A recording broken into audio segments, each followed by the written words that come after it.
Assalamualaikum warahmatullahi wabarakatuh. Perkenalkan, nama saya Habibah Rosita dengan NIM G701-19129 dari kelas B.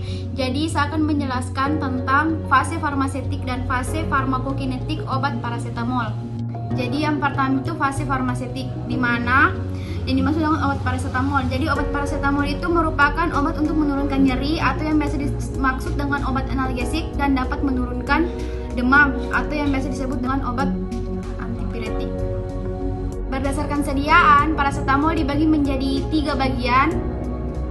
Tiga sediaan yaitu oral, injeksi, dan rektal. Dan untuk sediaan oral dibagi menjadi tiga sediaan juga, yaitu sediaan tablet, sirup, dan drops. Dimana untuk sediaan sirup sendiri itu dia 120 mg per 5 mili. Dan untuk sediaan tablet itu 500 mg dan 650 mg. Dan untuk yang terakhir sediaan drops itu terbagi menjadi 60 mg per 0,6 mili. Dan untuk yang kedua sediaan injeksi. Untuk sediaan injeksi terbagi juga menjadi dua, yaitu infus 500 mg per 100 mili dan infus 100 mg per 100 mili. Dan yang terakhir sediaan rektal, di mana juga terbagi menjadi dua, yaitu ada suppositoria 125 mg dan suppositoria 250 mg. Dan untuk pemberian dosis atau rute pemberian obat parasetamol untuk yang pertama melalui oral, yaitu secara oral sediaan parasetamol dikonsumsi setelah makan maupun sesudah makan. Dan untuk pemberian parasetamol dapat digunakan dengan pipet atau sendok sesuai dengan takaran dosis yang dianjurkan.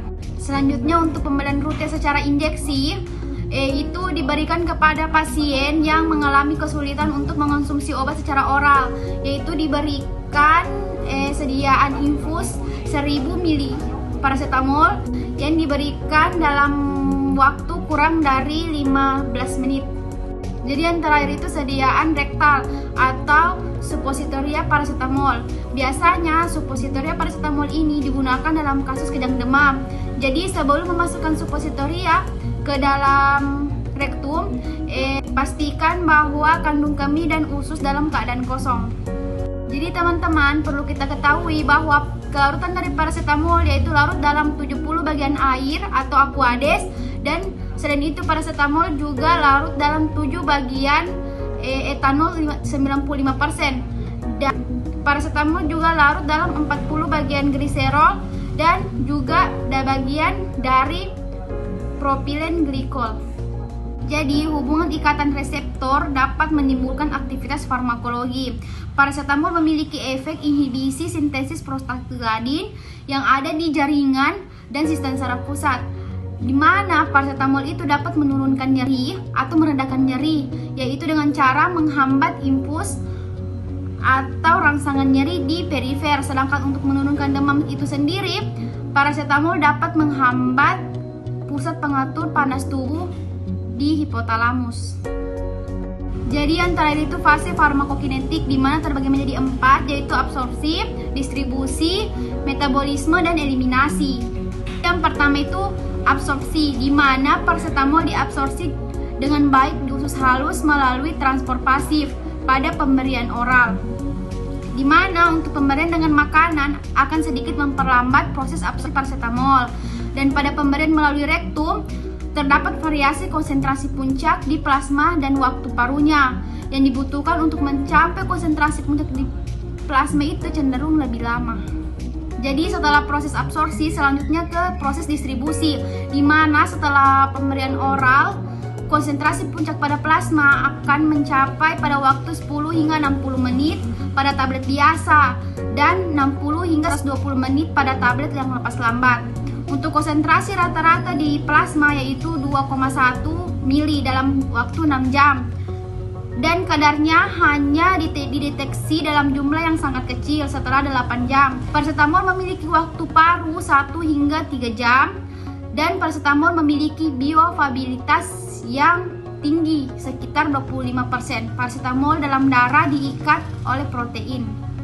Jadi selanjutnya itu metabolisme, di mana metabolisme parasetamol terutama berada di hati melalui proses glukuronidasi dan sulfasi menjadi konjugat non-toksik. Di sebagian kecil, paracetamol juga dioksidasi melalui enzim sitokrom P450 menjadi metabolit toksik berupa N-asetil P-benzoquinonimin atau yang masih disingkat dengan NAPQI.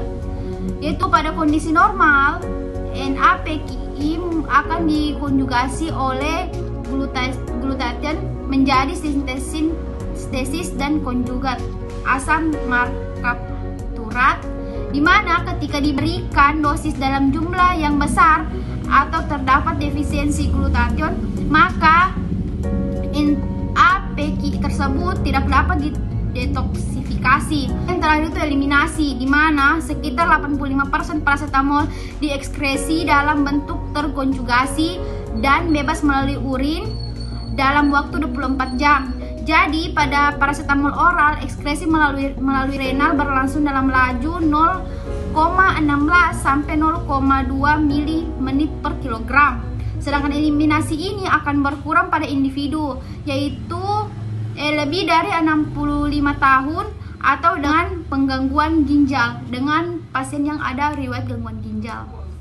Jadi teman-teman, sekian penjelasan dari saya mengenai fase farmasetik dan farmakokinetik obat paracetamol. Lebih dan kurangnya mohon dimaafkan. Semoga teman-teman puas dengan penjelasan saya tadi. Wabillahi taufiq wal hidayah. Wassalamualaikum warahmatullahi wabarakatuh.